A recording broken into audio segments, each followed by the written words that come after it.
Greenbase TV talks about sustainable development.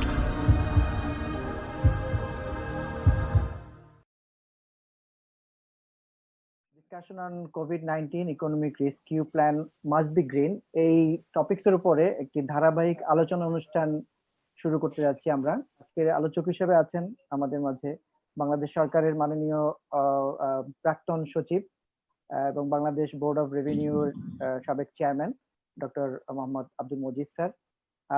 আমাদের মাঝে উপস্থিত থাকার কথা ছিল আমাদের গ্রিনটেক ফাউন্ডেশনের সম্মানিত ভাইস চেয়ারম্যান এবং গ্রামীণ ব্যাংকের বর্তমানে চেয়ারম্যান ও ঢাকা বিশ্ববিদ্যালয় আইবি এর professor doctor Saiful Majid sir. উনি ওনার বড় ভাই আজকে সকালে ইন্তেকাল করার কারণে উনি আমাদের মাঝে থাকতে পারছেন না, মেন্টালি একটু আপসেট রয়েছেন, বাট পরবর্তীতে আমাদের সাথে হয়তো কোনো একটা সেশনে জয়েন করবেন। আরো উপস্থিত আছেন আমাদের মাঝে বাংলাদেশ ইনস্টিটিউট অফ ব্যাংক ম্যানেজমেন্টের সম্মানিত পরিচালক এবং বাংলাদেশের গ্রিন ব্যাংকিং বিষয়ে বিশিষ্ট গবেষক প্রফেসর ডক্টর হাসান হাবিব রয়েছেন আমাদের মাঝে ন্যাশনাল ব্যাংক লিমিটেডের সম্মানিত ব্যবস্থাপনা পরিচালক এবং গ্রিনটেক ফাউন্ডেশনের সম্মানিত উপদেষ্টা জনাব চৌধুরী মোস্তাক আহমেদ। আমি আপনাদেরকে আজকে এই আলোচনা অনুষ্ঠানে স্বাগত জানাচ্ছি। তো আমি এই পর্যায়ে অনুরোধ করব আমাদের গ্রিন ব্যাংকিং বিষয়ক বিশিষ্ট গবেষক প্রফেসর ডক্টর হাসান হাবিব ভাইকে এই বিষয়ে কিছু বলার জন্য। এটা একটা ব্যাকগ্রাউন্ড একটু উপস্থাপন করার চেষ্টা করি যে কেন আমরা আজ এই গ্রিন রেস্কিউ প্ল্যানিং এর কথা বলছি, কেন এটার প্রয়োজন এসছে। আমি একটু ব্যাকগ্রাউন্ডটা তৈরি করার চেষ্টা করি আমার বক্তব্যের মধ্য দিয়ে।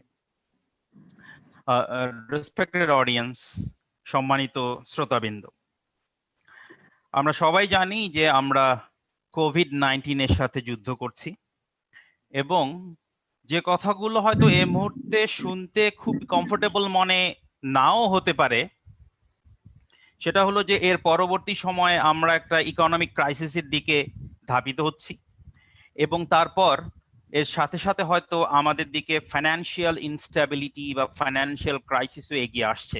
অ্যাটলিস্ট এই ইঙ্গিতগুলো আমাদের সামনে আছে এবং এগুলোকে অ্যাড্রেস করতে গেলে একটা রিকভারি প্ল্যানিং এর কোনো অল্টারনেটিভ নাই, আমাদেরকে একটা রিকভারি প্ল্যানিং করতে হবে।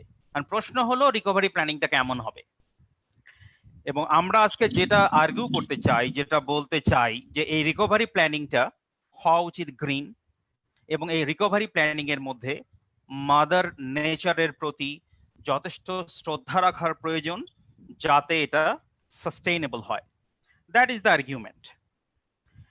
প্রশ্ন আসতে পারে, আমরা যখন লাইফকে সেভ করার জন্য উই আর রানিং ফর, লাইফের কথা বলা কতটা লজিক্যাল। বাট আমরা মনে করছি যে বেটার লাইফের কথা আমাদের বলতে হবে, কারণ আমরা যদি প্ল্যানিং এর মধ্যে এই গ্রিন কনসেপ্টটাকে না নিয়ে আসি তাহলে হয়তো এই রিকভারি সাস্টেইনেবল হবে না। সো সেই পার্সপেক্টিভে এই ব্যাকগ্রাউন্ডের কথাগুলো আমি আপনাদের সামনে তুলে ধরতে চাই। আমরা জানি যে মডার্নাইজেশন এবং ডেভেলপমেন্ট এগুলোর সাথে সাথে কিন্তু ওভার দ্য ইয়ার্স এপিডেমিক এসছে, প্যান্ডেমিক গুলো এসছে এবং মডার্নাইজেশন এবং ডেভেলপমেন্ট এবং গ্রোথের থেকে এগুলোকে আলাদা করে দেখার কোনো সুযোগ নাই। এবং যখনই এপিডেমিক এসছে, প্যান্ডেমিক এসছে, আমাদের ডেভেলপমেন্ট প্রসেস কিন্তু থমকে দাঁড়িয়েছে, বাধাগ্রস্ত হয়েছে, আমরা দাঁড়াতে বাধ্য হয়েছি। প্রকৃতপক্ষে এই মডার্নাইজেশন প্রসেস যেভাবে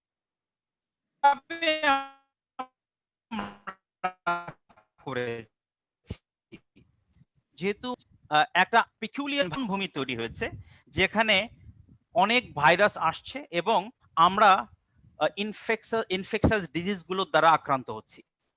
আমরা কি কি দেখেছি পৃথিবীতে? দেখেন, আমরা দেখলাম increase in human being, animals, planets,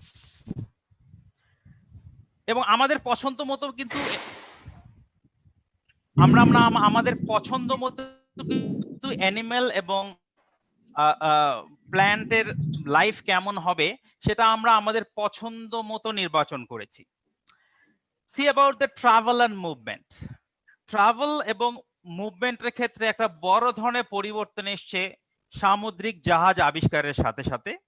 এবং খেয়াল করবেন যে ইনফেকশাস ডিজিজ যখন এই যে বিভিন্ন জায়গায় ছড়িয়ে পড়লো, তার সাথে কিন্তু জাহাজে ভ্রমণের বাড়ানোর একটা সম্পর্ক হিস্টোরিক্যালি আছে।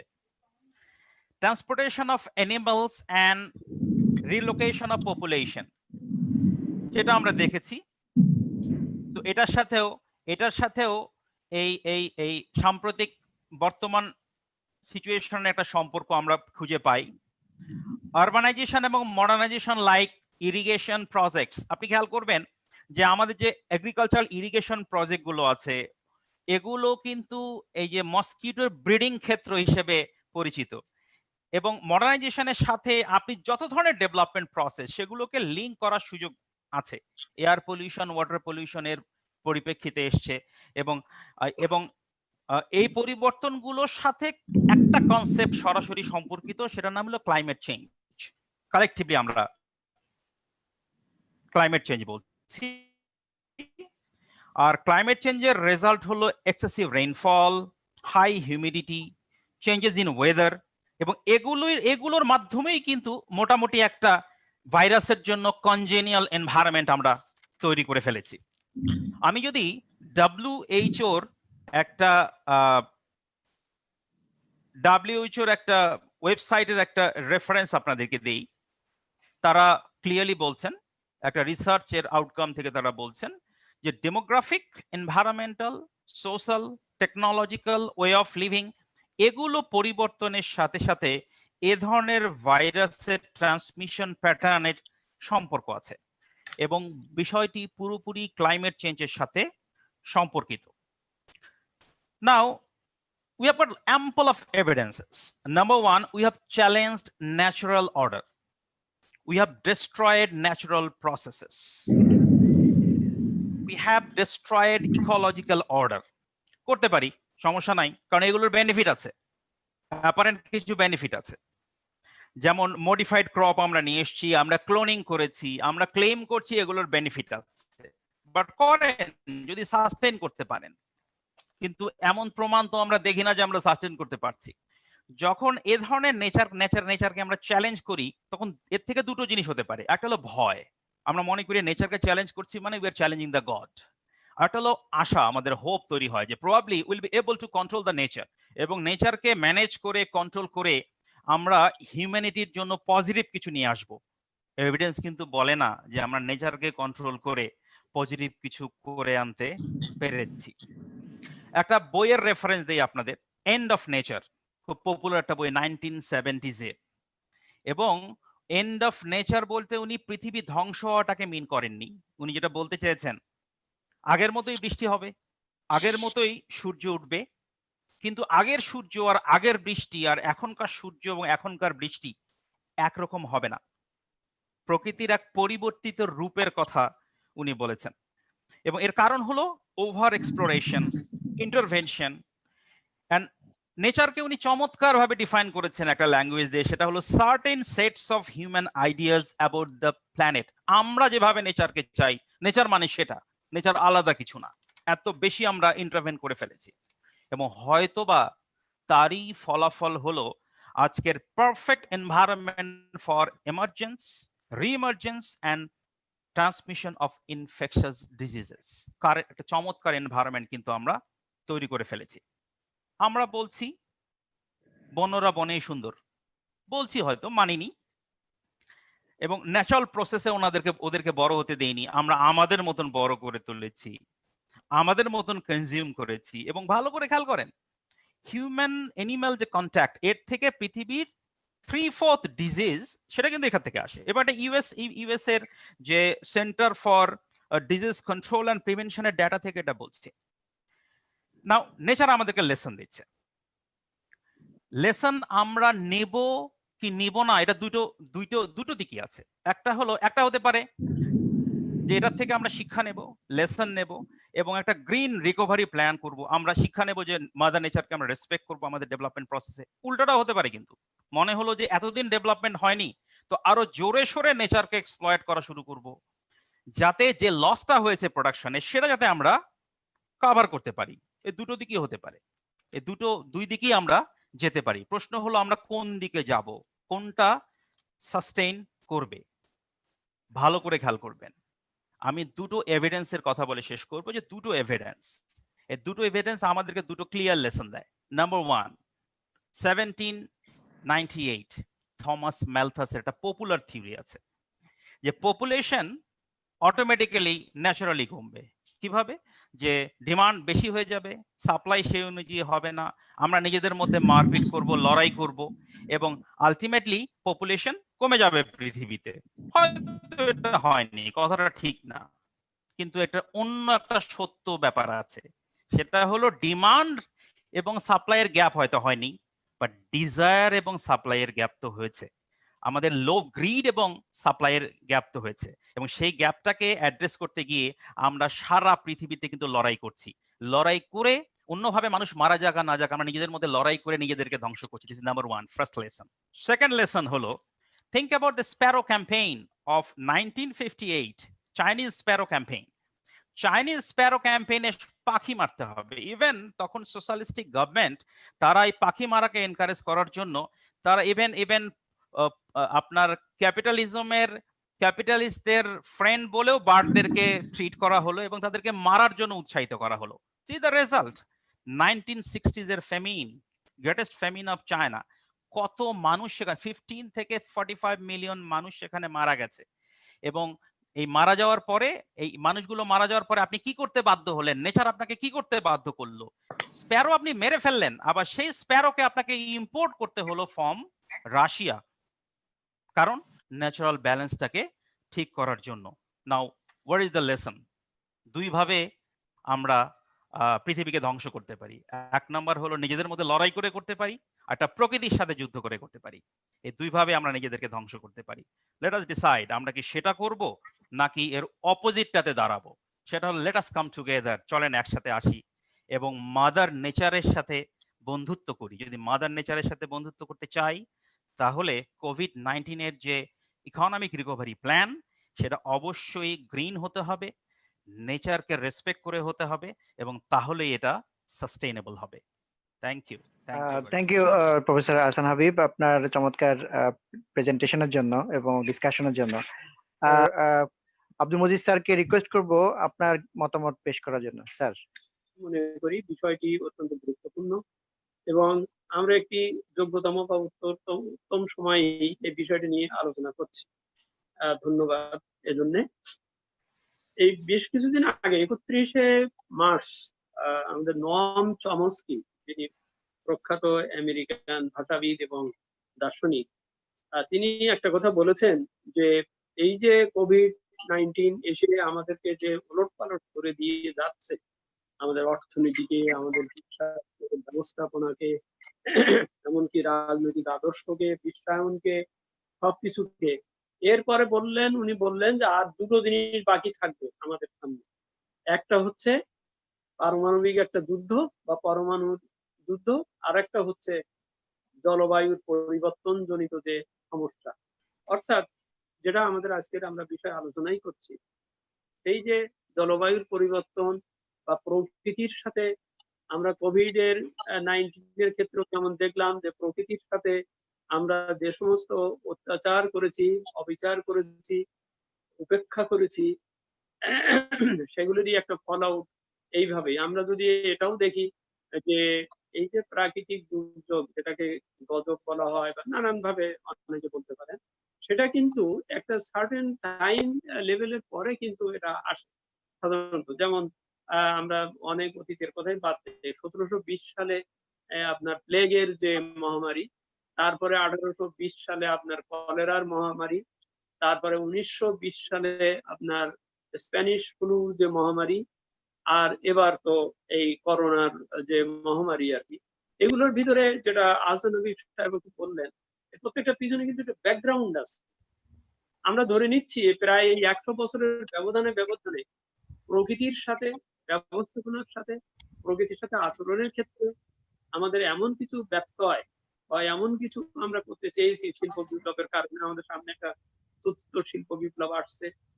এর আগে প্রথম শিল্প বিপ্লব, দ্বিতীয় শিল্প বিপ্লব, তৃতীয় শিল্প বিপ্লব, এগুলো কিন্তু এক একটা জিনিসকে একটা শিফট করে এমন ভাবে যাতে সব জায়গায় দেখা যাচ্ছে যে আসলে যখনই আমরা প্রকৃতির সাথে আচরণে, প্রকৃতির সম্পদ ব্যবহারের ক্ষেত্রে আমরা যখনই সীমা লঙ্ঘন করেছি, যখনই অতিরিক্ত বাড়াবাড়ি করেছি বা বাড়াবাড়ি হয়ে গেছে, তখনই তার একটা ফল আউট হিসেবে, প্রতিফল হিসেবে, তার একটা প্রতিশোধ হিসেবে প্রকৃতি কিন্তু একটা একটা বিভিন্ন ভাবে আসছে। সেই জন্য চমস্কি বলেছেন যে এই একটা জিনিস বাকি ছিল এই শতাব্দীতে এবং সবচেয়ে বড় সেটা এখন হচ্ছে, কিন্তু এরপরে আর দুটো জিনিসই বাকি থাকবে মানুষকে ধ্বংস করার জন্য বা আমাদের শেষ হয়ে যাওয়ার জন্য। একটা হচ্ছে পারমাণবিক যুদ্ধ, আর একটা হয়তো খুব স্বল্প স্থায়ী হবে, আর একটা হচ্ছে মেন হচ্ছে এই ফাইট উইথ দ্য নেচার, মানে জলবায়ু পরিবর্তনের যে বিষয়টি। আমাদের আজকের যে বিষয় সেটা হচ্ছে ওইটাই, যে আমরা এই এক ধরনের প্রকৃতির সাথে অতিরিক্ত বাড়াবাড়ির প্রতিফল হিসেবে যে কোভিড এর যে প্রবর্তন, প্রাদুর্ভাব এবং সকলকে একটা বিশেষ, আমি মনে করি সারা বিশ্বকে সে এক ধরনের হিপনোটাইজ করে ফেলেছে, একটা ভয়ের আতঙ্কের ভিতরে ফেলেছে এবং এমন ভাবে ফেলেছে যে তার মানে পাশ ফেরারও সময় সুযোগগুলো নাই। যেহেতু যোগাযোগ ব্যবস্থা অর্থাৎ হাবিবা বলেছেন আর কি জাহাজের প্রয়োজন, এখন তো এত আধুনিক যোগাযোগ ব্যবস্থা এত সহজ হয়ে গেছে, যার জন্য এই কোভিড কিন্তু ছড়াতে সাহায্য করেছে। এবং এই আপনার এই যে মিডিয়ার বা এর কারণে এর তথ্য এত তাড়াতাড়ি প্রচার হচ্ছে যাতে প্রচুর মানুষ একই সাথে এট এ টাইমে আপনার উদ্বিগ্ন হয়ে তাদের যে নিত্য নৈমিত্তিক কাজ কর্ম থেকে শুরু করে অর্থনৈতিক কর্মকাণ্ড সবকিছু থামিয়ে দিতে তারা বাধ্য হয়েছে। এটা হচ্ছে এর একটা বড় বৈশিষ্ট্য। তাহলে সেই বৈশিষ্ট্যের অবস্থা থেকে যে ইকোনমিক প্ল্যান গুলো, যে ইনসেন্টিভ প্ল্যান গুলো তৈরি করা হচ্ছে ভবিষ্যতের কথা মনে করে, সেখানে তো অবশ্যই অবশ্যই it has to be green. এই গ্রিন ইকোনমি বা গ্রিন হওয়ার ব্যাপারটাকে আমি একটু অন্যভাবে যাই। সেটা হচ্ছে গ্রিন মানে কিন্তু গ্রিন মানে ইট has to B purely green. সেই গ্রিন মানে এর ভিতরে অবশ্যই কোনো অ্যাডহাইসিভ থাকবে না। আমি যে দেবো, যে আর্থিক যে কাজ হবে, যে বিষয় হবে, সেখানে কোনো অ্যাডহাইসিভ থাকবে না। ইট হ্যাজ টু বি পিওর। আমরা ওই যে ব্রয়লারের মুরগিকে, যে মুরগি হয়তো 8-10 মাসের যে গ্রোথ হয় সেইটাকে আমরা 3 দিনে বা 4 দিনে গ্রোথ করতে চাচ্ছি, এবং করার এই যে নেচারের একটা অবস্থানকে যে পরিবর্তন করতে চাচ্ছি, এই ধরনের কোনো থাকবে না। আমরা ইকোনমিতে, ব্যাংকিং এর সবকিছুর ক্ষেত্রেও যেটা চাচ্ছি যে ওই ইনভেস্টমেন্ট হবে যে ইনভেস্টমেন্ট মাদার নেচারকে, মাদার নেচারের সকল প্রকার বৈশিষ্ট্যকে সম্মান করবে, প্রবৃদ্ধিতে সাহায্য করবে। আমরা বাংলাদেশের মানুষ, আমাদের কৃষিতে আমাদের যথেষ্ট সাকসেস স্টোরি আছে।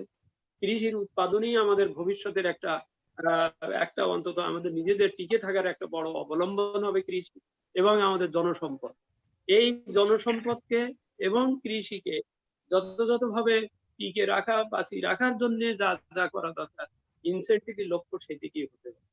এবং সেই ইনসেন্টিভ ওই কৃষককে বা কৃষিকে বাঁচাতে যে যেন আবার ওই অতিমাত্রায় ইনসেকটিসাইড ব্যবহার কিংবা আপনার ওই যে আমাদের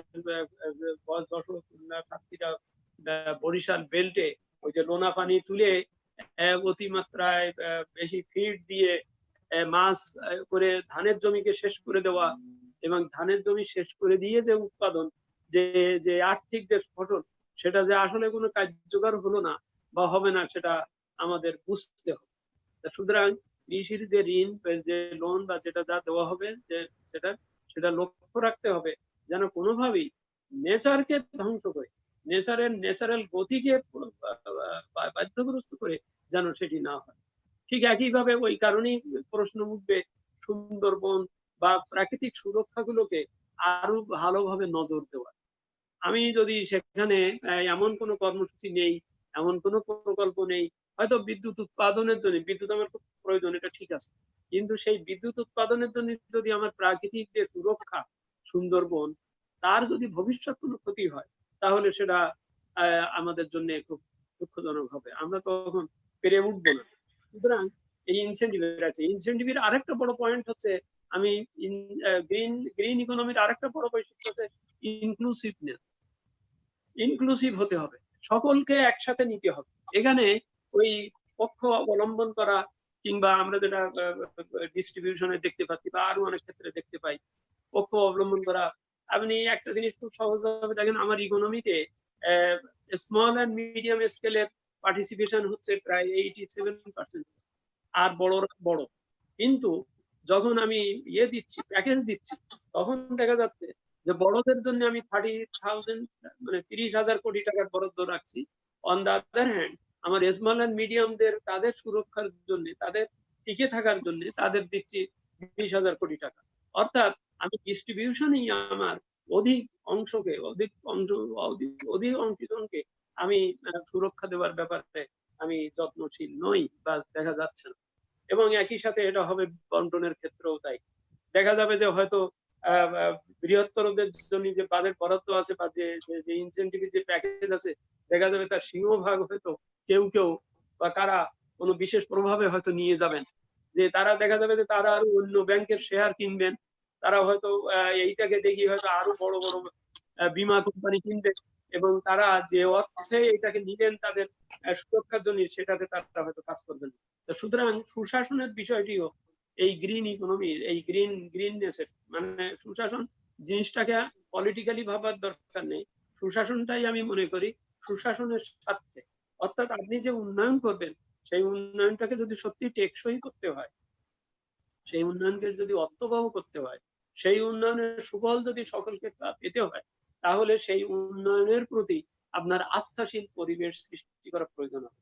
সেই আস্থা সৃষ্টি হবে যদি দেখা যায় যে আপনার উন্নয়নের এই যে কার্যক্রম, সেটা ইনক্লুসিভ আছে কিনা, সেটা সকলকে ইনক্লুসিভ মানে শুধুমাত্র কতিপয় লোকের ব্যাংকের অ্যাকাউন্ট খুলে দিলেই ইনক্লুসিভ হয়ে গেল, তারা অর্থনীতিতে আসলেন, সেটা নয়। ইনক্লুসিভ হচ্ছে তাকে সকল ভাবে, রাজনৈতিক ভাবে, সামাজিক ভাবে, সুযোগ সুবিধা দেওয়ার ক্ষেত্রে, সবকিছুর ক্ষেত্রে সকলকে একের ভিতরে আনতে হবে। সুতরাং ইনক্লুসিভনেসটাও যেন এখানে থাকে। এবং ওই যে বললাম যে কোনো প্রকার ভেজাল, কোনো প্রকার প্রকৃতিকে ক্ষতি করবে ওই ধরনের প্রকল্প নেওয়া হবে না, ওই ধরনের কাজ করা হবে না, যে একটাকে রক্ষা করতে যেয়ে, একটাকে বেশি করে বাড়াতে যেয়ে আর একটা প্রাকৃতিক সম্পদকে আমি শেষ করে দেব বা সে ক্ষতিগ্রস্ত হয়ে যাবে। হ্যাঁ, তো সুতরাং এই বিষয়গুলো আমি মনে করি ইনসেনটিভ প্যাকেজের বা যেটার ভিতরে এটার প্রতিফলন থাকতে হবে। তাহলে অর্থাৎ সব কথার কথা সামারি এই, সেটা হচ্ছে we must respect the nature. এই নেচার মানে শুধুমাত্র গাছপালা প্রকৃতি না, we must respect the natural law, that is যেটা সত্য, যেটা সুন্দর, যেটা স্বাভাবিক, যেটা সকলের প্রতি সমান আচরণের, সম্মানের, সমীহের এবং রীতিমতো তার থেকে ফল গ্রহণের যে আন্তরিক প্রয়াস, এই ফল গ্রহণের প্রয়াস মানে বলতে চাচ্ছি সমালোচনাকেও সহ্য করতে হবে। সমালোচনা করলে তার কাছ থেকে শিক্ষা নিতে হবে।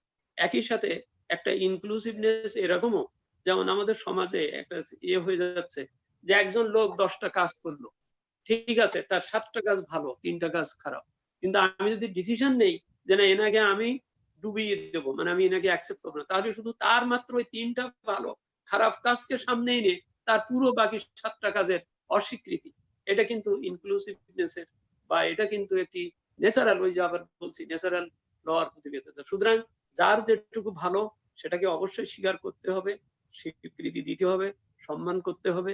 আবার যেটা খারাপ সেটাকে আবার ঠিক তীব্র প্রতিবাদ করতে হবে, সমালোচনা করতে হবে, এবং সেই সমালোচনা গ্রহণের এবং সেই সমালোচনা অনুযায়ী রেকটিফাই হওয়ার আন্তরিক ইচ্ছা, প্রত্যাশা এটা থাকতে হবে। ধন্যবাদ। ধন্যবাদ স্যার আপনাকে চমৎকার বক্তব্যের জন্য। আমাদের মাঝে রয়েছেন আমাদের বর্তমানে প্রসিদ্ধ ব্যাংকার, ন্যাশনাল ব্যাংক বাংলাদেশ লিমিটেডের সম্মানিত ব্যবস্থাপনা পরিচালক। আমি আপনাকে জানতে চাইবো যে আসলে আপনারা ব্যাংকার হিসেবে এই ক্ষেত্রে আপনারা কি ধরনের ভূমিকা রাখতে পারেন, বা আলটিমেটলি এই রেস্কিউ প্ল্যানটা যাতে গ্রিন হয় সেই ক্ষেত্রে আপনারা বা আপনাদের পক্ষ থেকে কি ভূমিকা হতে পারে, একটু কাইন্ডলি যদি বলতেন। ধন্যবাদ। আমাদের ব্যাংকারের যে ধারণা, অ্যাকচুয়ালি বিশেষ করে আমি যেটা বলছিলাম, এই যে এখন আমাদের গ্রিন রেস্কিউটা বড় ইম্পর্টেন্ট ব্যাপার। দুজনে খুব সুন্দর বললেন, প্রফেসর হাবিব এবং ডক্টর মজিদ সাহেব। আমি তো যে ব্যাপারটা বলতে চাই যে গ্রিন রেস্কিউ আমরা কিভাবে করতে পারি দেশকে, এই কোভিড-19 এর পর কিভাবে আমরা গ্রিন অথবা ব্লু রেস্কিউ করতে পারি। Green I means agricultural side আর ব্লু ওয়াটার সাইড। অ্যাকোয়া মাছ ইত্যাদি ইত্যাদি। আর ব্যাংকারের পক্ষ যেটা আমি এখন দেখছি যে এখন এটিএম এবং অনলাইন ব্যাংকিং যেভাবে চলছে, এটাকে যদি আমরা পপুলারাইজ করতে পারি তাহলে দেখা যাবে কাস্টমার কম যাচ্ছে আমাদের শাখায়, গাড়ি কম চলছে, রিক্সা কম চলছে, ট্রাই হুইলার কম চলছে।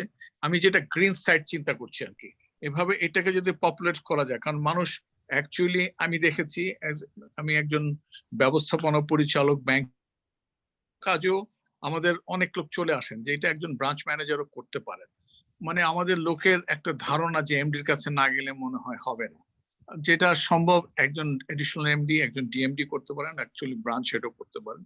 তো এই জিনিসটা যদি frequency of visit to banks branch যদি কমানো যায়, আমি মানে গ্রিন সাইডটা শুধু আলাপ করছি, তাহলে আমাদের দেখা যাবে যে এই যে ফ্রিকোয়েন্সি অফ ভিজিট যেটা থ্রু ভেহিকল, তেল কম লাগছে, গাড়ির জ্যাম কম লাগছে, সবকিছু এই ব্যাংকিং সাইডে আমি এইটাকে প্রাধান্য দিচ্ছি এবং এই অভ্যাসটা যেন হয়। এবং যিনি ডক্টর মজিদ সাহেব এবং হাসান হাবিব সাহেব যেটা বললেন, এখন আমরা গ্রিন রেস্কিউ আফটার দিস এই কোভিড-19 আমরা কিভাবে আমাদের দেশকে আরো গ্রিন রেস্কিউতে নিয়ে আসতে পারি, আমাদের এই যে গ্রিন টেকের কি পদক্ষেপ নিলে আমরা জনগণকে কিভাবে মোটিভেট করতে পারি, আমাদের আত্মীয় স্বজন, আমাদের বন্ধু বান্ধব, আমাদের কলিগরা যদি একটু মোটিভেট করতে পারি, তাহলে এই একটা বিরাট ধাক্কা। কিন্তু কোনোদিন কেউ তো ভাবতে পারেনি যে আমেরিকা, আমরা আগে কি করতাম, যে কোনো একটা অসুখ বিসুখ হলেই ব্যাংকক, সিঙ্গাপুর, আমেরিকা সবাই ভাগতাম, কিন্তু দেখা যায় আমেরিকার মতো জায়গায় ওরা যেই ধাক্কা খাচ্ছে আমরাই অবাক হয়ে যাচ্ছি। সিঙ্গাপুর, ব্যাংকক, কোন দেশ না, ইংল্যান্ড, ফ্রান্স, জার্মানি, সুইজারল্যান্ড, সব জায়গায় একই অবস্থা। এই ধাক্কার পরে আমাদের একটা ধাক্কা খাওয়া উচিত। আমাদের মনে হয় আমাদের একটু সাবধান হওয়া উচিত এবং আমরা অনেক কিছু, যেটা মজিদ স্যার বললেন, হাসান হাবিব সাহেব বললেন, প্রফেসর, যে আমরা আসলে ব্যাকফুটে চলে আসা দরকার। সেই ব্রয়লার মুরগির কথা বলেন আর যাই কথা বলেন, আমরা যদি ব্যাকফুটে চলে আসি এবং আমাদের আচার ব্যবহার, ধ্যান ধারণা, কথাবার্তা যদি আমরা আসলে আগের ইয়েতে আসি, আমরা কি নেচারকে খালি মুখে লাভ করলে হবে না, বাসায় একটা অ্যাকুয়ারিয়াম রাখলাম, 2-4টা ফুলের টব রাখলাম আর বললাম কি আই লাভ নেচার, কিংবা 2-4টা বার্ডস এনে রাখলাম, আসলে এটা না। আমাদের যে ফ্যাক্টরি গুলি যেভাবে নদ নদীগুলিকে কালো, আপনারা যদি জানি না রিসেন্টলি কেউ বুড়িগঙ্গাতে গেছেন কিনা, শুধু কালো পানি না, এমন দুর্গন্ধ। তারপর এই টঙ্গীর তুরাগ নদী, এগুলিকে যদি আমরা ঠিক করতে পারি, এই একটা ধাক্কায় যদি আমাদের ইন্ডাস্ট্রিয়ালিস্টদের মাথায় একটু আসে যে আমরা দেশটাকে আমরা তো শেষ করে ফেললাম, এবং দেখেন তো গার্মেন্টস শ্রমিকদেরকে ওনারা কিভাবে কষ্ট দিচ্ছে, এই ধাক্কাতে যদি ওনাদের একটু বিবেক যদি খুলে যায় যে দেশের জন্য, দশের জন্য, পৃথিবীর জন্য, নেচারের জন্য আমাদের কিছু করা উচিত, আমরা অনেক কিছু করতে পারি। শুধু আমরা ব্যবসা করলাম, বিরাট বিরাট কিছু আবিষ্কার করলাম, কিংবা যেটা উনি বললেন স্প্যারো মেরে ফেললাম, আবার ব্যাক করলাম, আমাদের এই জিনিসগুলো যদি ওনাদের মধ্যে আসে তাহলে অনেক সুন্দর হয়। ধন্যবাদ। আসলে এখানে তো সবাই যেটা বলতে যাচ্ছে, ইনক্লুসিভ একটা এফোর্ট লাগবে এই রিকভারির ক্ষেত্রে বা এই বিষয়ে। তো আমি একটু আবার আমাদের আহসান ভাইয়ের কাছে যাব। ইনফ্যাক্ট আমি জানতে চাচ্ছি আপনার কাছ থেকে যে আপনি যেহেতু গ্রিন ব্যাংকিং পলিসি গাইডলাইন নিয়ে আপনার বেশ কাজ রয়েছে, বা বাংলাদেশ সেন্ট্রাল ব্যাংক যে গ্রিন ব্যাংকিং গাইডলাইনটা দিয়েছে ব্যাংকগুলোর জন্য, এটা ব্যাপারে আপনি কন্ট্রিবিউট করেছেন অনেক। তো এই ক্ষেত্রে মানে এই নেক্সট যে ইকোনমিক ড্রাইভ যেটা আবার শুরু হবে, এইখানটাতে সেন্ট্রাল ব্যাংক বা ব্যাংকগুলোর আর কি কি করণীয় থাকতে পারে বলে আপনি মনে করেন? একটা জিনিস এই ক্ষেত্রে খুব বলা দরকার যে, হ্যাঁ জি, একটা জিনিস এই ক্ষেত্রে বলা দরকার যে যখন আমরা ক্রাইসিস হ্যান্ডেল করি, এ ধরনের ক্রাইসিস হ্যান্ডেল করি ম্যাক্রো পর্যায়ে প্রাথমিকভাবে হাত থাকে না, এই মুহূর্তে নাই। যখন আপনি যদি ট্রেডিশনাল হিস্ট্রি দেখেন যে ক্রাইসিস আমরা কিভাবে হ্যান্ডেল করি, যখন ক্রাইসিস পর্যায়ে থাকি আমরা, তখন অটোমেটিক্যালি ড্রাইভিং সিটে চলে আসে সরকার। সমস্ত macro decision, even financial sector related decision গুলোও কিন্তু সরকারকেই নিতে হয়। এখন শুধুমাত্র সেন্ট্রাল ব্যাংক তাদেরকে ফলো করবে। রিমেম্বার দিস, আমরা যে গ্রিন নিয়ে এখন কথা বলছি, হয়তো গ্রিনিং প্রথমে গ্রিনিং ইকোনমি, তারপরে ফাইন্যান্সিয়াল সেক্টর, এই কথাগুলো এই মুহূর্তে খুব লাউডলি বললেও it would sound very odd honestly. বরং এই মুহূর্তে সবচেয়ে বড় কথা হলো যে how to address the problem. But yes, Exactly. You are absolutely right. কেন আমরা বলছি যে যখনই সামনের দিনগুলোতে আমরা ইকোনমিক আপনার রেস্কিউ প্ল্যান তৈরি করব এবং সেটার সাথে ফাইন্যান্সিয়াল রেস্কিউ প্ল্যান কানেক্টেড। আপনি যখন ইকোনমিক যে স্টিমুলাস প্যাকেজ বলা হয়েছে সেটা কিন্তু চ্যানেলড হবে থ্রু ফাইন্যান্সিয়াল সেক্টর, দেখেন mainly financial sector. Yes, Right. যদি বলেন ওইটার মধ্যে কি গ্রিন এলিমেন্ট আছে কিনা, এটা কিন্তু সারা পৃথিবীতে কোথাও ওইভাবে কোনো গ্রিন এলিমেন্ট দেখিনি আমরা এখন পর্যন্ত। বেসিক্যালি ইউরোপিয়ান ইউনিয়ন সহ কয়েকটা জায়গায় ওনারা বারবার বলছেন যে এটা গ্রিন হওয়া উচিত, কিন্তু যদি বলেন যে সারা পৃথিবীতে কালেকটিভলি এরকম কোনো ইনিশিয়েটিভ নেওয়া হয়েছে কিনা যে যে স্টিমুলাস প্যাকেজগুলো হবে এগুলোকে সরাসরি গ্রিন প্রমোট করবে, এটা কিন্তু হয়নি। হয়তো ইউরোপিয়ান ইউনিয়ন অন্য জায়গা থেকে বলা হচ্ছে যে it should be like this. সুতরাং এখন যে বাংলাদেশের কনটেক্সটে যেটা ডিক্লেয়ার করা হয়েছে তার মধ্যে হয়তো সরাসরি আমরা ওপেনলি এই এলিমেন্টগুলো দেখি না নর্মালি, বিকজ সারা পৃথিবীতে এখন ফোকাসটা এই জায়গায় নাই। বাট এটা তো 1 বছর থেকে 3 বছরের মধ্যে আপনার এগুলো এনফোর্স করা হবে, এগুলো বিভিন্ন ইন্ডাস্ট্রিয়াল সেক্টরে মানুষের কাছে যাবে। আমরা যখন এনফোর্সমেন্ট পর্যায়ে যদি এখন থেকে, যেমন আজকের প্রোগ্রামটা আপনারা করছেন, যারা এটার সাথে সম্পৃক্ত, ইকোনমিতে সম্পৃক্ত, যারা ফাইন্যান্সিয়াল সেক্টরে সম্পৃক্ত, যেহেতু আমাদের একটা গ্রিন ব্যাংকিং পলিসি আছে, সো পলিসি গাইডলাইনকে সামনে রেখে যদি গ্রিনের এলিমেন্ট গুলো আমরা আস্তে আস্তে ঢুকানো শুরু করি, তাহলে হয়তো obviously that could be converted, transformed into green stimulus package. হয়তো একেবারে আমরা পৃথিবী ডিস্ট্রয় করে যতদূর সামনে মুভ করে গেছি, ওই জায়গা থেকে কমপ্লিট গ্রিনিং, মানে একেবারে মানে আমরা ল্যান্ডিং করার সময় এনভায়রনমেন্টের কোনো ক্ষতি করব না, being the citizen of developing country like Bangladesh, হয়তো একেবারে সম্ভব না। বাট রিমেম্বার দিস, সারা পৃথিবীতে অন্য দেশগুলো যদি ওই ডিরেকশনে না যায়, তাহলে কিন্তু আমাদের মতো ডেভেলপিং কান্ট্রিতে ওই ডিরেকশনে যাওয়া it is very very difficult, because we are interconnected. আর এনভায়রনমেন্টাল ইস্যুগুলো এমন যে আমরা যদি কালেকটিভলি সবাই অ্যাড্রেস না করি, তাহলে এটা ট্রু বেনিফিট কিন্তু পাওয়া সম্ভব না। আমরা যখন ভাইরাসের আশাটাকে ক্লাইমেট চেঞ্জের সাথে সম্পৃক্ত করছি, সেখানে বাংলাদেশের মতো দেশ বা অন্য কোনো দেশ আমরা বলতে পারি আমরা কিছু মেজার্স নিতে পারি, বাট আমরা যখন ট্রু ইম্প্যাক্ট দেখতে চাইবো, তখন কিন্তু it has to be come from the big superpowers. যারা বড় বড় সুপার পাওয়ার, তাদের ইনিশিয়েটিভের কাছ থেকে মেজর ব্লোটা কিন্তু সেখান থেকে আসতে হবে, মেজর ইনিশিয়েটিভটা কিন্তু সেখান থেকে আসতে হবে। আমাদের আসলে সেই সময়টা আছে। এই মুহূর্তে যেটা শুধু দরকার, খুব সফট ল্যাঙ্গুয়েজে আমাদের পলিসি মেকারদের কাছে আমাদের এই বার্তাটা পৌঁছানো দরকার যে fine, stimulus package is very good, everything is so good. এটার মধ্যে কি সামনের দিনগুলোতে যখন আমরা 1 থেকে 3 বছরের মধ্যে স্টিমুলাস প্যাকেজগুলো এনফোর্সমেন্টে যাবে, আমরা কি এই লোনগুলোর মধ্যে কোনো গ্রিন কন্ডিশন ট্যাগ করব কিনা, যাতে সাস্টেনেবিলিটিকে অ্যাটেইন করা যায়? That should be the target, I think. Sir, যেহেতু আসলে আমরা বুঝতে পারলাম যে এখানে এই মুহূর্তে যেহেতু সেন্ট্রাল ফোকাল পয়েন্ট হিসেবে বা এইসব কিছু ইনিশিয়েটিভে গভর্নমেন্ট রোল প্লে করছে, আমি একটু ডক্টর আব্দুল মজিদ স্যারের কাছে আবার একটু যাবো যে আপনি being secretary of x secretary of the government, আপনি স্যার কি মনে করেন গভর্নমেন্ট কোন কোন বিষয়গুলোকে আসলে এই মুহূর্তে, যেহেতু রেস্কিউ ইয়েটা অ্যাড্রেস করছে, মানে ক্রাইসিসটা, সেখানে ফার্দার রেস্কিউর ক্ষেত্রে কোন কোন বিষয়গুলোকে অ্যাড্রেস করতে পারবে বলে আপনি মনে করেন? ধন্যবাদ। অ্যাকচুয়ালি আমি মনে করি প্রথম বিষয়টাই হচ্ছে আমাদের উপলব্ধি জাগাতে হবে। কারণ এই যে কেন কোভিড আসলো এবং কোভিড আমাদেরকে কোথায় কোথায়, করোনা কোথায় কোথায় আমাদেরকে হিট করছে, এইগুলোর ব্যাপারটা আসলে বুঝতে হবে। We have done so many injustice to the nature. We have done to the human rights very, মানে মানবাধিকারের প্রতি আমরা যথেষ্ট ইয়ে করেছি। আমরা মানে সারা বিশ্ব বুঝাচ্ছি সব জায়গায় গণতন্ত্র, তারপরে কি বলে সম্পদের বন্টন, বৈষম্যের ক্ষেত্রে, সম্পদ বন্টনের ক্ষেত্রে আমরা দেখতে পাচ্ছি পুঁজিবাদী বা অন্যান্য ধ্যান ধারণাগুলোর ভিতরে একটা অতিমাত্রায় বল্গাহীন একটা অন্য ধরনের প্রতিযোগিতা, এবং এইসব বিষয়গুলো থেকেই এই এই এই অবস্থায় আমরা উপনীত হয়েছি। সুতরাং প্রথমে সকলের মধ্যে, কেননা সরকার একটি আলাদা জিনিস না, সরকার হচ্ছে এই সমস্ত ব্যষ্টির একটা সমন্বিত রূপ, হচ্ছে পরিচালক হচ্ছে সরকার।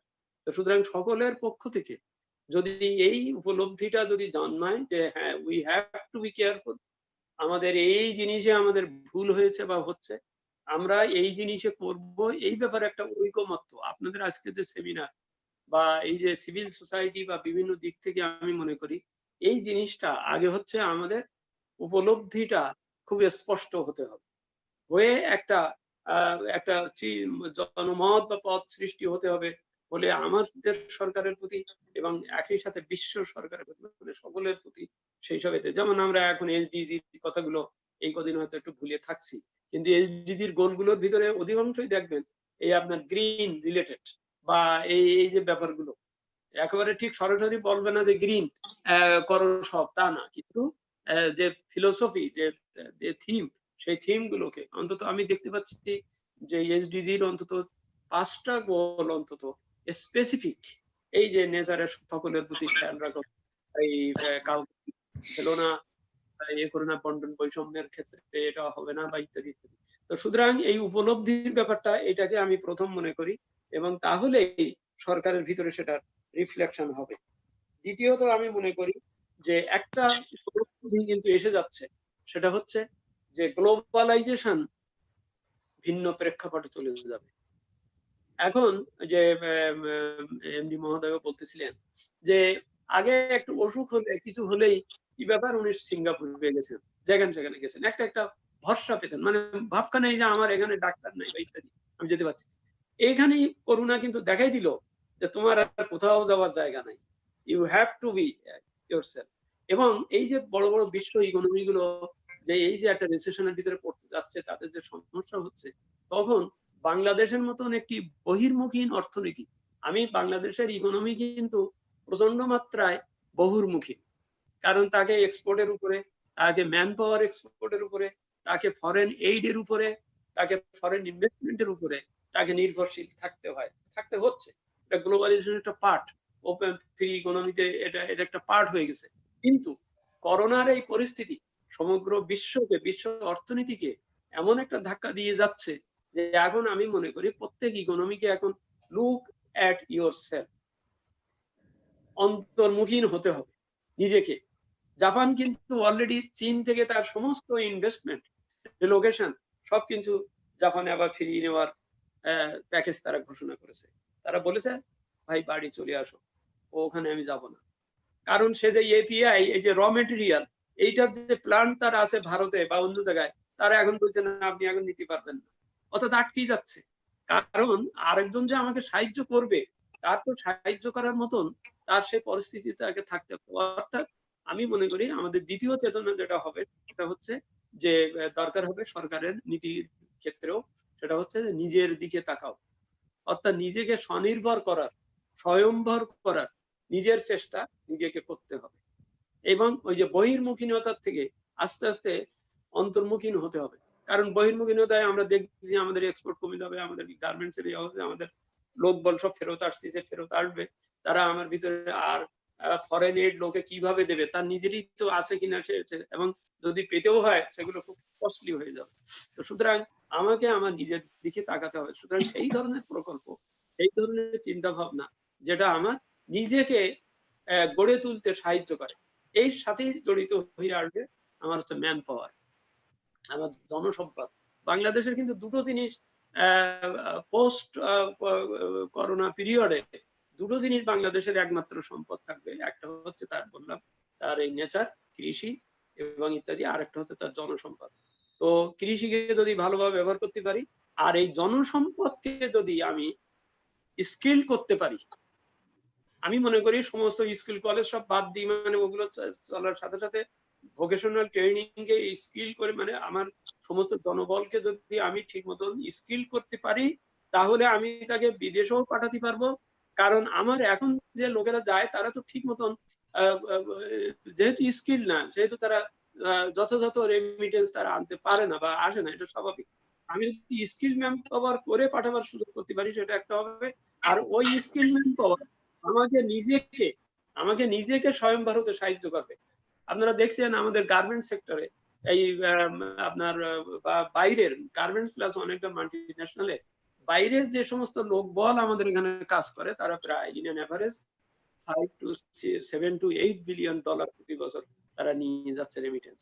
এখানে যদি আমার নিজের লোকেরা কাজ করতো, আমার নিজের লোকেরা যদি থাকতো, আমার যদি সেই থাকতো, তাহলে আমি অন্তত এই 7 বিলিয়ন 8 বিলিয়ন রেমিটেন্স আমি বরং আমার নিজের দেশের ভিতরে রাখতে পারবো। সুতরাং ওই লুক অ্যাট ইয়োরসেলফ বলতে এটা বোঝাবে মেন থাকবে আমার যে জনবল আছে, কারণ আমরা একটা ডেমোগ্রাফিক ডিভিডেন্ডের একটা স্কিমের ভিতরে স্কেলের ভিতরে আমরা এখন আছি। এই জনবলকে যদি আমি স্কিল্ড করতে পারি তাহলে আমার বাইরের উপরে নির্ভরশীলতা কমিয়ে আমার এই লোকেদের যদি আমি আমাদের মানুষদের মধ্যে কিন্তু একটা অসম্ভব রেজিলিয়েন্ট পাওয়ার আছে, যেটাকে আমি বলি আন্তঃসহায়ক সলিলা শক্তি আমাদের অর্থনীতির ভিতরে কিন্তু আছে। কারণ আপনি আমাদের অত্যন্ত উদ্ভাবনী শক্তি মানুষেরা আছে, কিন্তু তারা চায় শুধু একটা ভালো এনভায়রনমেন্ট, একটা এনাবলিং এনভায়রনমেন্ট চায়। সেই এনাবলিং এনভায়রনমেন্টটা যদি তৈরি করে দেওয়া যায়, ওরা নিজেরাই এখানে কাজ করে করতে পারবে। সুতরাং এই ম্যান পাওয়ার ডেভেলপমেন্ট যদি বিশেষভাবে দিতে হবে, তাহলেই এটা সাস্টেনেবল করা যাবে আমার ভবিষ্যতের, এবং কোনো ধরনের বিপত্তি ঘটলে সেটার থেকে রক্ষা পাওয়া যাবে আর কি। তাহলে এর সাথে আরো একটা পয়েন্ট আমি মনে করি যে দেখার বিষয় থাকবে, সেটা হচ্ছে ওই যে সম্পদের বন্টন। এই যে কিছু লোক হঠাৎ করে বড় হয়ে যাওয়া, একটা লোক হঠাৎ করে বড় হয়ে যাওয়া মানে হচ্ছে কিছু লোক নিশ্চয়ই দরিদ্র হয়ে গেছে। আমাদের 4 জনের সবাই 5 টাকা করে আছে, কিন্তু কিছুদিন পর যদি দেখা যায় যে একজনের হয়ে গেছে 7, তাহলে নিশ্চয়ই আরেকজনের 3 বা 2 হয়ে গেছে। কেন হলো? এই হওয়াতে এই যে degree of dispersion between 7 and ওই যে যা 3 হচ্ছে, এই যে বৈষম্য সৃষ্টি হলেই কিন্তু আপনি অর্থনৈতিক উন্নয়ন বা কোনো কিছু ঠিক করতে পারেন না। গ্রিন ইকোনমির কিন্তু একটা বড় ফিলোসফি হচ্ছে ডিস্ট্রিবিউশন অফ ওয়েলথ। ওটাও কিন্তু ওই নেচারেরই বিষয়, যে নেচার, যে সবাই চেষ্টা করে বড় হবে, চেষ্টা করে তার গুডস এন্ড সার্ভিস প্রডিউস করবে। গুডস এন্ড সার্ভিস প্রডিউস না করে যদি আমি বলি আমার জিডিপি বৃদ্ধি হয়েছে, এটা কিন্তু ফেক, এটা কিন্তু ঠিক না। আমার জিডিপির বৃদ্ধির সাথে আমার সামগ্রিক উন্নয়নের একটা তার প্রতিফলন থাকতে হবে, অ্যাবজর্ব করার ক্ষমতা বাড়তে হবে। আমার এখন যেমন আমার এই মুহূর্তে আমার বাংলাদেশের দরকার হচ্ছে আমার ডোমেস্টিক মার্কেটকে গতিশীল করা, এখানে ডিমান্ড ক্রিয়েট করা। ডিমান্ড ক্রিয়েট না করলে পর আমি মানুষকে টাকা দিতে পারি, টাকা দিলে কি হবে? সে তো জিনিস কিনতে পারবে না যদি নিজের চাহিদা সৃষ্টি হবে না, যদি সেখানে সরবরাহের ইয়ে না হয়। তো সেই জন্যই এই ডিস্ট্রিবিউশন অফ ওয়েলথ ইনকাম এই বিষয়টার দিকে লক্ষ্য রাখতে হবে। অর্থাৎ পলিসি এমন হতে হবে যেমন এখানে এটার সাথে জড়িত হচ্ছে যে এই যে ডিস্ট্রিবিউশন অফ ইনসেন্টিভ দেওয়া হবে। আমরা মনে করি যে আমাদের গ্রিন ইকোনমি আমাদের ইনক্লুসিভনেস এর একটা বড় বৈশিষ্ট্য ছিল, এবং আমরা ডিজিটালি অনেক ইমপ্রুভ করেছি বলে আমরা ডিজিটাল বাংলাদেশ বলি। তার মানে কি আমরা সকল লোকের অন্তত একটা এনআইডি করতে পেরেছি, সকলেরকে আমরা ডাটাবেজের ভিতরে আনার চেষ্টা পেরেছি বা পারা উচিত। এই যে এখানে ব্যাংকিং এর ক্ষেত্রে বলি, আজকে আমি যদি ইভেন একটা দরিদ্র মানুষকে 25 টাকা যদি সাহায্য দিতে চাই, এটা যদি আমার কোনো কমিটির মাধ্যমে যেতে হয়, এটা যদি আমার কারো থ্রু দিয়ে যেতে হয়, তা আমাদের গত 50 বছরের ইতিহাসে বলছে যে ওই লোক, ওই প্রান্তিক লোকটা পুরো টাকাটা পায় না, এবং এখানে বেশ কিছু সিস্টেম লস হয়ে যায়। এই সিস্টেম লসটা ঠিক আছে, এমডি মহোদয় যথার্থই বলছিলেন যে কাজ ম্যানেজার করতে পারে তাকে কেন আবার এমডির কাছে আসতে হচ্ছে? এই যে একটা এক্সট্রা কস্ট, এই যে একটা কারণটা হচ্ছে কি ওখানে ওই ওই ওই যে ব্যাপারটা যে যার ডিউটি তিনি পালন করছেন না বা করা হচ্ছে না, বা একটা কেন্দ্রীভূত একটা চিন্তা ভাবনা আমাদের সরকারের মধ্যেও আপনি যেটা বলছেন, আমাদের কিন্তু এখনো ইভেন একটা প্রাইমারি স্কুলে টিচারের বললি আপনার শিক্ষা মন্ত্রণালয় প্রাইমারি মিনিস্ট্রিতে আপনাকে আসতে হচ্ছে। এটা ডিসেন্ট্রালাইজড হতে হবে, সকল ক্ষেত্রে ইয়ে হতে হবে। তা না হলে পর এই যে এক্সট্রা কস্ট মানে কি? It creates the maldistribution of opportunity, maldistribution of, কারণ সে ওইটাকে দিয়ে নেবে। আমি আমার ন্যাশনাল বোর্ডের রেভিনিউ এর ক্ষেত্রেও বলি, রেভিনিউ যার যা আয় হবে সে দেবে, সেই দেওয়ার তাকে সেই দেওয়ার পরিবেশটা সেখানে ক্লিয়ার থাকবে। এখানে কেন আমার এই আবার আরেকজনের ডিসক্রিপশনারি পাওয়ার, তার সাথে দেখা করতে হবে, তারপরে তার কাছে আবার আমার আপিল করতে হবে, যিনি আপিল করবেন, যার বিরুদ্ধে আপিল করবো তিনি আবার আপিলে বসে থাকবেন এবং এ থাকবেন। এইটা তো কোনো সিস্টেমই হলো না। Let it be natural. এবং তখনই এই জিনিসটা তো, সুতরাং এই ডিস্ট্রিবিউশন এবং এইসব ক্ষেত্রে বিশেষভাবে এই দর্শনকে সামনে আনতে হবে।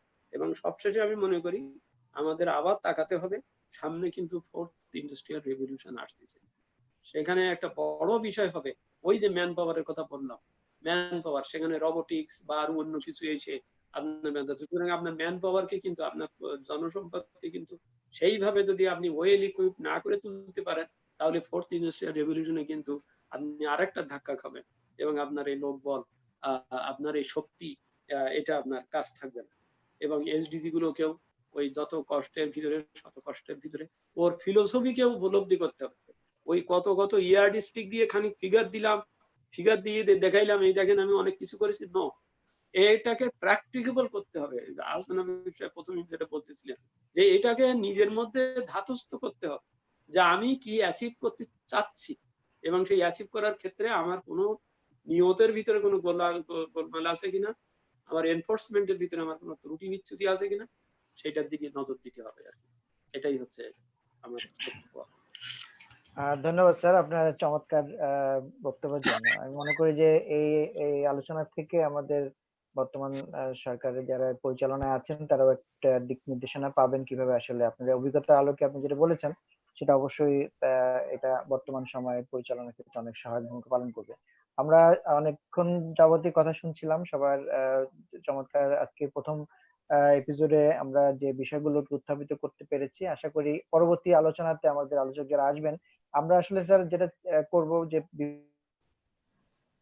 থেকে যারা আসলে এই অর্থনীতিতে ভূমিকা রাখছেন তাদেরকে আমরা এই বিষয়ে মতামত, তাদের মতামতের জন্য তাদেরকে আমরা আমাদের এই আলোচনা অনুষ্ঠানে আহ্বান করব। তো আশা করি তাদের পক্ষ থেকেও আমরা বিভিন্ন অ্যাঙ্গেল থেকে বিভিন্ন বিষয়ে দিক নির্দেশনা বা দৃষ্টি আকর্ষণ পাবো। আমরা পলিসি মেকারদের কাছে হয়তো বা দেওয়ার চেষ্টা করব। তো আমি শেষ পর্যায়ে আমাদের আরেকজন যিনি আলোচক আছেন, বিশিষ্ট ব্যাংকার, আমাদের ন্যাশনাল ব্যাংকের সম্মানিত ব্যবস্থাপনা পরিচালক এবং গ্রিন টেক ফাউন্ডেশনের সম্মানিত উপদেষ্টাকে কিছু বলার জন্য, যদি আপনার কোনো এডিশনাল কোনো পয়েন্ট থাকে বা কিছু বলার থাকে কাইন্ডলি একটু করবেন। ধন্যবাদ। অ্যাকচুয়ালি বলার কিছু নেই স্যার, যে কথাটা বললেন 5 টাকা, আমরা ছোটবেলায় পড়েছিলাম 5 জনের কাছে 5টা করে অক্স আছে, একজনের দেখা গেল যে 9টা হয়ে গেল, আরেকজনের, তার অর্থ কি আরেকজন থেকে কমে গেছে। এই এই ডিস্ট্রিবিউশনটা কিন্তু স্যার খুবই যথার্থ এই সময় বলেছেন। আর যে কথাটা বললেন স্কিল ম্যান পাওয়ার, এটা কিন্তু আজকে চায়না ইন্ডিয়া দেখেন কোথায় চলে গেছে, ওদেরও কিন্তু ম্যান পাওয়ার প্রচুর। কিন্তু আমাদের এই যে আমরা শুনি একটা নার্স যায়, একটা ডোমেস্টিক হেল্প যায়, ওরা ফেরত আসে বিকজ ওরা জানে না কিভাবে ওয়াশিং মেশিন চালাতে হবে, কিভাবে ইস্ত্রি প্লাগ অন করতে হবে ইত্যাদি। আমরা এই স্যার যে কথাটা বললাম, আমরা যদি ম্যান পাওয়ারকে স্কিল্ড করি তাহলে কিন্তু আমরা প্রচুর লোকজন আরো বিদেশে পাঠাতে পারবো। যাচ্ছে ঠিকই, কিন্তু আরো অনেক বেশি যাবে। আর ফাইনালি আমি যেটা বলতে চাই যে green economy, blue economy, green economy, যে এগ্রিকালচারের দিকে যদি আমরা এমফাসিস দেই, ব্লু ইকোনমি, আমাদের সি, আমাদের দিঘি, খাল, বিল, এগুলো তো নাই। এইসব জায়গায় যদি আমরা প্রচুর মাছ উৎপাদন করতে পারি। এখন এই যে আমি রিসেন্টলি শুনছিলাম যে দুবাই এবং সৌদি আরব খুব কষ্টে আছে। কেন? আপনারা সবাই জানেন যে তেলের দাম পার ব্যারেল ড্রপ করেছে প্রচুর। তো ওরা তো তেল বিক্রি করে চাল, ডাল, গম ইম্পোর্ট করে। তো ওরা বলছে যেহেতু জাহাজ চলছে না, উড়োজাহাজ নাই, তারপর আপনার শিপ নাই, ট্রেন নাই, বাস নাই, আমরা খাদ্য কোথা থেকে আনবো? লাক্সারি বাদ দেন, ঘড়ি, শার্ট প্যান্ট হয়তো ওদের লাগবে না, বেসিক যে নিডস, এই নিডস ওদের ফুলফিল করতে ওদের এখন ওরা অনেক চিন্তিত হয়ে গেছে যে আমরা এখন তেল দিয়ে কি করব। কিন্তু বাংলাদেশে আমাদের ফার্টাইল ল্যান্ড, আমরা যদি প্রধানমন্ত্রী এই কথাটা বলেছেন যে আমরা প্রত্যেকটা ইঞ্চ জমি, আমাদের কিন্তু অনেক জমি পড়ে আছে এবং অনেক খাল বিল আমরা বলি যে আসলে করছি। আমি আমার নিজের জ্ঞানে বলতে পারি, আমার এলাকায় আমি দেখি দিঘি পড়ে আছে, কাজ করছে না, ওই দলাদলি, কে লিড দিবে, কে খাবে, কে নিবে, ঠিক আছে, কারোই করার দরকার নেই, খাল বিল পড়ে আছে। এইগুলিতে যদি আমরা উৎপন্ন করতে পারি, মানে আই মিন ব্লু ইকোনমি, আর আমাদের যে সাগর, এখানেও যদি আমরা নজর দেই, আমাদের মাছ কিন্তু বিশাল একটা সম্পদ। অন্তত আমরা মাছ এবং ভাত, এই দুটা জিনিসের জন্য তো আমাকে পরম মুখাপেক্ষী হওয়ার দরকার নেই। আমরা নিজেরাই স্বয়ংসম্পূর্ণ হতে পারি এই দুটা জিনিস হলে। এই যত রকমের কোভিড হোক, যত রকমের প্যান্ডেমিক হোক, আমরা এই দুটাকে যদি অন্তত লালন করতে পারি, আমরা বেঁচে থাকতে পারবো কোনো রকমে আর কি। তো অনেক ধন্যবাদ আমাকে সুযোগ দেওয়ার জন্য। Thank you very much. আমরা শেষ করব। শেষ পর্যায়ে আমি আপনারা দেখেছেন যে জাতিসংঘ থেকে গতকাল আমরা পাবলিশ করেছি, আমাদের গ্রিন টেক থেকেও, যে দে পাবলিশড 6 প্রিন্সিপালস অফ কোভিড-19 রিকভারি। তার ভিতরে যে 6টা পয়েন্ট তারা হাইলাইট করার চেষ্টা করেছে বা ইম্পর্টেন্স দেওয়ার চেষ্টা করেছে। নাম্বার 1 হচ্ছে গ্রিন ট্রানজিশন, নাম্বার 2 হচ্ছে গ্রিন জবস, নাম্বার 3 হচ্ছে গ্রিন ইকোনমি, নাম্বার 4 হচ্ছে invest in sustainable solutions, number 5 হচ্ছে comfort all climate risk, confront all climate risk, and number 6 হচ্ছে কোঅপারেশন। এই ছটাকে বেস করলে তারা বলছে যে আমাদের হয়তো বা কোভিড 19 এর যে এফেক্টটা, এটা থেকে আমরা রিকভার করতে পারবো ইজিলি, হয়তো বা সবাই যদি আমরা সম্মিলিতভাবে চেষ্টা করি। তো আমি আজকে সবাইকে এই সুন্দর একটি আলোচনা অনুষ্ঠানে আপনাদের সর্ব উপস্থিতি এবং অ্যাক্টিভ পার্টিসিপেশনের জন্য ধন্যবাদ জানাচ্ছি। গ্রিন টেক ফাউন্ডেশন পক্ষ থেকে আপনাদেরকে যখনই আমরা এই বিভিন্ন উদ্যোগে আহ্বান জানিয়েছি, আপনারা সাড়া দিয়েছেন, এই জন্য গ্রিন টেক ফাউন্ডেশনের পক্ষ থেকে আমি কৃতজ্ঞতা প্রকাশ করছি। বিশেষ করে আপনারা যারা আপনাদের সবাই মূল্যবান সময় আমাদেরকে দিয়েছেন। নিঃসন্দেহে আমরা এই আলোচনাগুলোকে বিভিন্ন স্তরে বিভিন্ন পর্যায়ে এটাকে ছড়িয়ে দেওয়ার চেষ্টা করব, যাতে করে যারা পলিসি মেকার বা যারা আসলে এই বিষয় নিয়ে সিদ্ধান্ত নেবেন তারা যাতে এখান থেকে গাইডলাইন পায়। আমি আপনাদেরকে ধন্যবাদ জানিয়ে আজকের মধ্যে আমাদের আলোচনা শেষ করছি। আসসালামু আলাইকুম।